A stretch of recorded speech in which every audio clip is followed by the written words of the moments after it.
আসসালামু আলাইকুম রহমতুল্লাহি ওবরকাতুহু। সম্মানিত দর্শক, ডক্টর মোহাম্মদ ইউনূস সাহেবের প্রেস সচিব জনাব শফিকুল আলম, তার একটি ফেসবুক স্ট্যাটাসের মাধ্যমে আমরা যেটি জানতে পারলাম বা আমরা যেটি অনুমান করতে পারলাম বা আমরা আতঙ্কিত বোধ করলাম, সেটি হলো সরকারের পক্ষ থেকে ভারতে যে সকল আওয়ামী লীগ নেতৃবৃন্দ রয়েছেন তাদের অনেককে বাংলাদেশে ফেরত এনে তাদেরকে বিচারের আওতায় আনা বা যাদের বিরুদ্ধে ইতিমধ্যে বিচারের রায় ঘোষিত হয়ে গেছে সেই বিচারের রায় কার্যকর করার মধ্যে বর্তমান সরকারের যে সফলতা, এটা প্রমাণের জন্য সরকার মরিয়া হয়ে পড়েছে এবং সর্বশক্তি নিয়োগ করছে।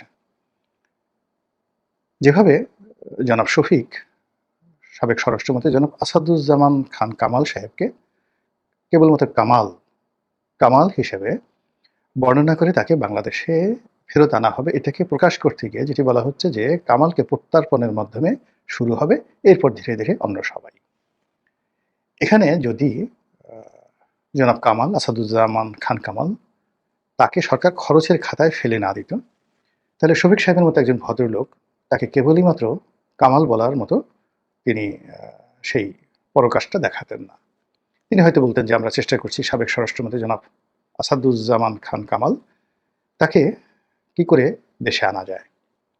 কিন্তু সেটা না করে যখন তিনি বললেন যে কামালকে ফেরত আনার ব্যাপারে বা ফেরত বা প্রত্যাপনের মাধ্যমে এটা শুরু হচ্ছে, ইট মিনস কাজটি অনেকটা এগিয়ে গিয়েছে। তো সেই অর্থে কামাল সাহেবকে দিয়ে যেটা শুরু করা হবে সেখানে সরকারের তালিকায় আর কারা কারা আছে, দেশের বাইরে যারা আছেন তাদের মধ্যে সরকার এখন যারা কর্তা ব্যক্তি রয়েছেন তারা মনে করছেন যে জনাব জাহাঙ্গীর কবির নানক, আসাদুজ্জামান খান কামাল, এরপর জনাব বাহাউদ্দিন নাসিম, জনাব জাহাঙ্গীর কবির নানকের নাম তো বলেছি, তো ওনারা মূলত এই মুহূর্তে সরকারের জন্য মাথা ব্যথার মূল কারণ। অন্যদিকে আরো কয়েকজন মানুষ যেমন মোহাম্মদ আরাফাত, পরে ব্যারিস্টার মুহিবুল হাসান নওফেল সাবেক শিক্ষামন্ত্রী, তাদেরকে দ্বিতীয় ক্যাটাগরিতে সরকার হুমকি হিসেবে মনে করছেন। এর কারণ হলো আওয়ামী লীগের যে মিডিয়া সেল রয়েছে বা মিডিয়া সেক্টর রয়েছে সেখানে এই তরুণরা ইন্টেলেকচুয়াল লেভেলে যথেষ্ট অবদান রাখার চেষ্টা করছে। চাঁদপুর থেকে এমপি হয়েছিল আওয়ামী লীগের তথ্য গবেষণা সম্পাদক ডক্টর সেলিম মাহমুদ। মোহাম্মদ আরাফাত তাকে তো আপনারা সবাই চিনেন, আর মুহিবুল হাসান চৌধুরী তাকে চিনেন। এর কারণ হলো তিনি এই মুহূর্তে আন্তর্জাতিক গণমাধ্যমে আওয়ামী লীগের পক্ষে যেভাবে উচ্চ কণ্ঠ এবং যেভাবে অত্যন্ত দ্রুততার সাথে স্মার্টলি কথাবার্তা বলছেন, সরকারকে প্রশ্নবিদ্ধ করছেন এবং আওয়ামী লীগকে হাইলাইট করছেন, এটি আওয়ামী লীগের জন্য অত্যন্ত উপকারী, কিন্তু সরকারের জন্য ভীষণ রকম যাকে বলা হয় একটা থ্রেট। তারা যে কাজগুলো করতে যাচ্ছেন বা যে ন্যারেটিভগুলো তৈরি করতে যাচ্ছেন তার বিপরীতে এগুলো একটা থ্রেট। তো সরকার ধরে নিয়েছে যে এখানে জয়, জনাব সুজিত ওয়াজেদ জয়, সাইমা ওয়াজেদ পুতুল জনাবা, আর আওয়ামী লীগ সভানেত্রী শেখ হাসিনা, ওনাদেরকে আসলে আনাটা এত সহজ হবে না, আর আনাটা ঠিক হবে না। এর সঙ্গে অনেক আবেগ জড়িত, সেন্টিমেন্ট জড়িত, রাজনীতি জড়িত, প্রোটোকল জড়িত। কিন্তু দ্বিতীয় ক্যাটাগরিতে যারা আছেন, যেমন জনাব ওবায়দুল কাদের আছেন, মানে কামাল কাদের, জনাব ওবায়দুল কাদের, জনাব আসাদুজ্জামান খান কামাল, জনাব সেই জাহাঙ্গীর কবির নানক এবং জনাব বাহাউদ্দিন নাসিম, এই কয়েকজন মানুষকে সরকার টার্গেট করে যদি, তাহলে সরকারের জন্য দেখা গেল ভারতের সঙ্গে একটা নেগোসিয়েশন করতে সুবিধা হয়। আর ভারত যদি এই কয়জন লোককে প্রত্যার্পণ করে তারা যদি বলে অন টেস্টকে কেমন বিচার করো সেটি দেখার জন্য, যদি তোমরা ভালো বিচার করো তাহলে ভবিষ্যতে আমরা হয়তো আরও প্রত্যার্পণ করব, কিন্তু তারা যদি শর্ত সাপেক্ষে তাদেরকে হস্তান্তর করে এবং বলা হয় যে এখানে ভারত থেকে উকিল নিয়োগ করা হবে, ইংল্যান্ড থেকে উকিল নিয়োগ করা হবে, তাদেরকে এইভাবে প্রোটেকশন দিতে হবে, এইভাবে মানবাধিকার সংরক্ষণ করতে হবে, এই বিষয়গুলো অসংখ্য শর্ত দিয়েও যদি ভারত হস্তান্তর করে, তাহলে ডক্টর মোহাম্মদ ইউনূস সরকারের যে সাময়িক বিজয়, এই বিজয় নিয়ে ইউনূস সমর্থক এনসিপি এবং জামাত এত বেশি তারা আনন্দ উদ্বেলিত হবেন এবং এত বেশি যাকে বলা হয় তাদের যে সফলতা তারা প্রচার করতে পারবেন যে আগামী ৩-৪ বছর তাদেরকে ক্ষমতা থেকে সরানোর কথা কারো মাথায় আসবে না। এবং বিএনপি এখন এই মুহূর্তে যেভাবে ক্ষমতা আসার, নির্বাচন করার যে স্বপ্ন দেখছে, এই স্বপ্ন ৩-৪ বছর ৫ বছর পিছিয়ে যাবে, ১ মিনিটে পিছিয়ে যাবে যদি একজন সিঙ্গেল, মানে একজন জনাব আসাদুজ্জামান খান কামাল অথবা যে কোনো আওয়ামী লীগের একজন নেতাকে ভারত থেকে যদি সরকার আনতে পারে এবং এর জন্য ডক্টর মোহাম্মদ ইউনূস যদি তার ইন্টারন্যাশনাল কানেকশন, তার ডিপ্লোম্যাটিক রিলেশন, তার সরকারের অন্য যে সকল মেশিনারিজ রয়েছে সেইগুলো সব ব্যবহার করে যদি এই কাজটি করতে পারেন, তাহলে তার ক্ষমতার যে প্রলম্বিতা বা ক্ষমতার যে দীর্ঘমেয়াদী পরিকল্পনা, এটা বাস্তবায়ন 99% সফল হয়ে যাবে, জামাতে খুশির বন্যা বয়ে যাবে। এখন প্রশ্ন হলো যে ভারত এই কাজটি করবে কি করবে না। করতে পারে, আবার নাও করতে পারে, সেগুলো নিয়ে আলাপ আলোচনা করবে। কিন্তু সরকার এই কাজটি এই মুহূর্তে কেন করতে চাচ্ছে?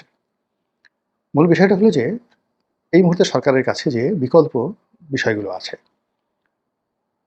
এক নম্বর সরকারের জন্য সবচেয়ে যেটা একেবারে এই মুহূর্তে আনঅ্যাভয়েডেবল সার্কামস্ট্যান্স, সেটি হলো আগামী 15 দিনের মধ্যে বা 20 দিনের মধ্যে সরকারকে নির্বাচনের তফসিল ঘোষণা করতে হবে। কাজেই সরকারের হাতে কার্যত 15 দিন সময় আছে। আর তফসিল ঘোষণা করার পর যদি সেই তফসিল থেকে সরকারকে ফিরে আসতে হয়, তাহলে দুর্যোগ লাগবে, দুর্ঘটনা লাগবে এবং সারা দেশে এমন বিশৃঙ্খল পরিবেশ লাগবে যেটা 11-র পূর্ববর্তী মাহফুজ কমিশনে হয়েছিল নির্বাচন নিয়ে। বঙ্গভবন একভাবে চলছে, তারপরে বেগম খালেদা জিয়ার অফিস একভাবে চলছে, হাওয়া ভবন একভাবে চলছে, নির্বাচন কমিশন একভাবে চলছে, মানে যাচ্ছে তাই একটা অবস্থা, রাজপথে রীতিমতো উত্তাল একটা অবস্থা। ওইরকম একটা অবস্থায় নির্বাচন পিছিয়ে দেওয়া, নতুন একটি শিডিউল ঘোষণা করা সরকারের জন্য ইজি হবে এবং এটা 50-50, এতে সরকার টিকতেও পারে, সরকার ঝরেও যেতে পারে, সরকার নিরাপদে প্রস্থান করতে পারে অথবা সরকার কট অফ হতে পারে। কিন্তু এই যা কিছু করার সরকারকে এই 15 দিনের মধ্যেই তাকে করতে হবে। একটা গ্র্যান্ড ভিক্টরি দেখাবে এবং সেই গ্র্যান্ড ভিক্টরি দেখানোর জন্য সরকার যে কোনো বিষয়ে ছাড় দিতে প্রস্তুত এবং ছাড় দিতে পারবে এবং সরকারের হাতে সেই মেশিনারিজগুলো এই মুহূর্তে আছে বলেই আমি মনে করি। আর যদি সেটা না থাকতো তাহলে স্পেসিফিক একেবারে সুনির্দিষ্টভাবে জনাব আসাদুজ্জামান খান কামালের নাম উল্লেখ করে এভাবে জনাব শফিক বক্তব্য দিতেন না। এর কারণ হলো কামাল সাহেবের সঙ্গে তার ব্যক্তিগত কোনো শত্রুতা আগেও ছিল না, এখনও নেই, আর ভবিষ্যতে থাকবে না। দুজন দুই লাইনের মানুষ।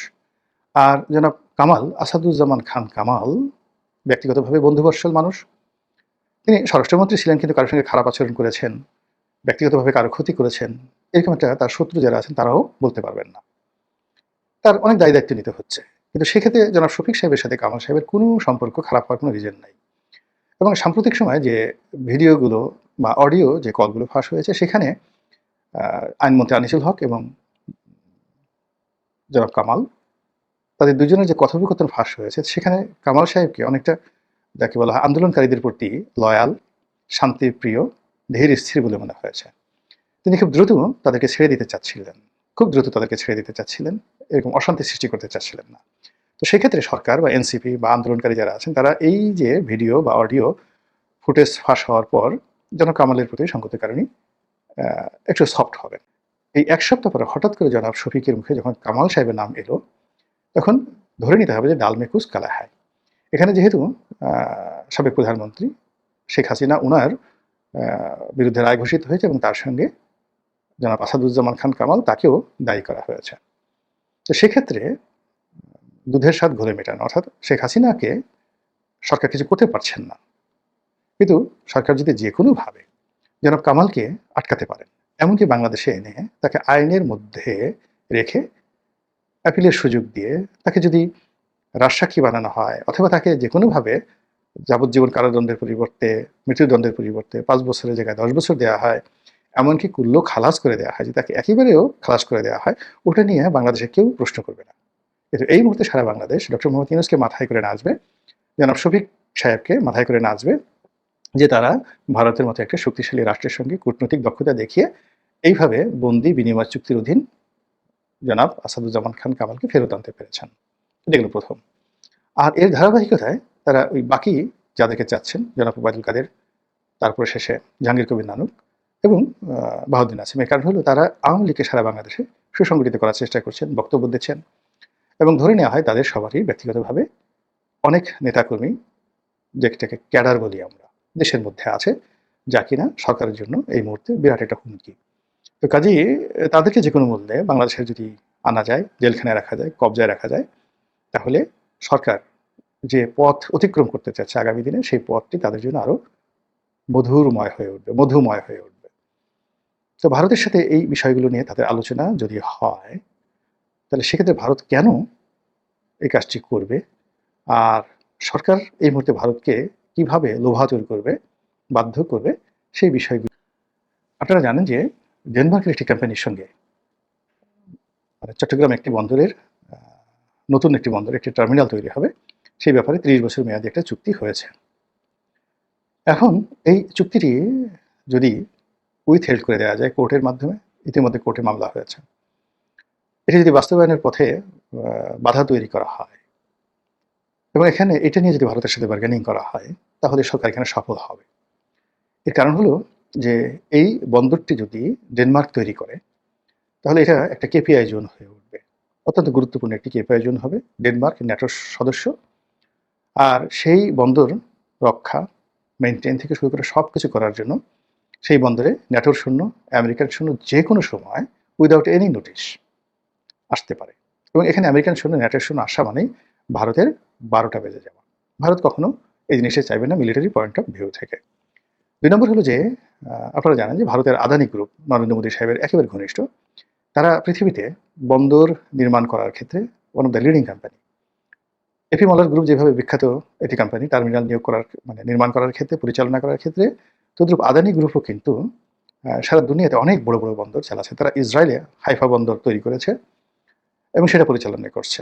পারস্যে, ইরানে তাদের বিরাট বিশাল ইনভেস্টমেন্ট রয়েছে সেখানে একটি বন্দর পরিচালনা করার ব্যাপারে। এছাড়া ভারতে তাদের অনেকগুলো বন্দর রয়েছে এবং আরও অনেক, আমি যেটা জানি না এই মুহূর্তে, হয়তো আরও অনেক আদানি গ্রুপের এই বন্দর পরিচালনা করা, টার্মিনাল নির্মাণ করা, এখানে তাদের বিনিয়োগ রয়েছে।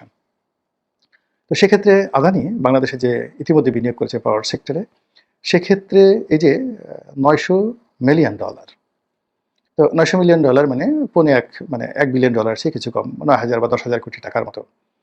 এটা আদানির জন্য জাস্ট আদাও না, পেঁয়াজও না। আদানি চাইলে এখানে আসলে $9 বিলিয়ন তারা ইনভেস্টমেন্ট করতে পারে। এবং এই যে যে এলাকাটিতে বন্দরটা নির্মাণ করা হচ্ছে, এই বন্দরটি এখানে মূলত জাপানি বিনিয়োগ মোটামুটি নিশ্চিত ছিল। আর এটি ডিপ সি পোর্ট হবে, গভীর সমুদ্র বন্দর হবে। ফলে এখন যে নর্মাল যে জাহাজগুলো আসছে আমাদের এই পতেঙ্গা হয়ে কর্ণ